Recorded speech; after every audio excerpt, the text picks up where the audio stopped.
La fin de l'année est décidément bien difficile pour l'un des candidats de l'Amour est dans le Pré 2021.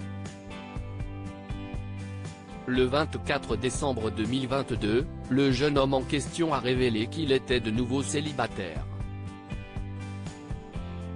Un nouveau coup dur à encaisser. Il a marqué la saison 16 de l'Amour est dans le Pré.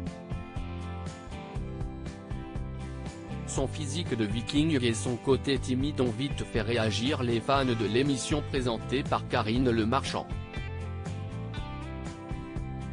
Bien qu'il ait eu beaucoup de mal à s'ouvrir, le producteur de fleurs comestibles de 28 ans qui vient de Bretagne a terminé l'émission avec Charlet, pour laquelle il avait eu un véritable coup de cœur lors du speed dating. Mais, alors que le public les croyait toujours ensemble, Valentin a fait une terrible annonce le soir du réveillon de Noël. Je vous remercie pour vos messages de fête mais je dois vous annoncer que la relation entre Charlet et moi a pris fin. Je vous souhaite malgré tout de bonnes fêtes et plein de bonnes choses, aimez-vous, appréciez-vous, profitez des bons moments, je vous embrasse, a-t-il écrit. Pour l'heure, Charlet ne s'est pas encore exprimé sur le sujet. Et les raisons de cette rupture sont floues. On imagine toutefois que la distance qui les séparait a beaucoup joué.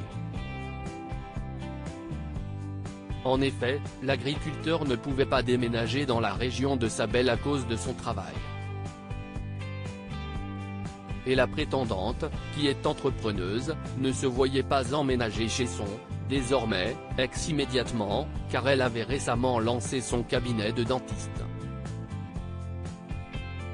Une année 2022 difficile pour Valentin. Valentin n'avait déjà pas le cœur à la fête avant cette rupture. L'été dernier, il révélait que la sécheresse mettait à mal son activité et qu'il risquait la faillite. Je me souviens d'un soir, en juin, où je me suis assis devant mon jardin. Je voyais tous mes fruits rouges brûlés, l'herbe brûlée. Je me suis demandé ce que j'allais devenir et je n'ai toujours pas réussi à répondre à la question. Heureusement que je suis logé chez mon père. Je me demande qui de l'infarctus ou de l'AVC m'attend le premier au tournant. S'inquiétait-il lors d'une interview pour Ouest France fin novembre. Et, quelques jours plus tard, il écrivait sur Instagram, 2022 aura été cruelle, méchante, horrible.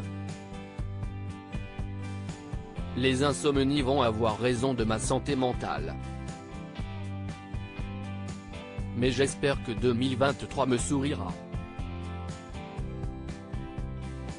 Ansel mon gamin. J'espère que les choses rentreront dans l'ordre et que mon plus grand souhait se réalisera mais je ne vais pas me plaindre ni me victimiser.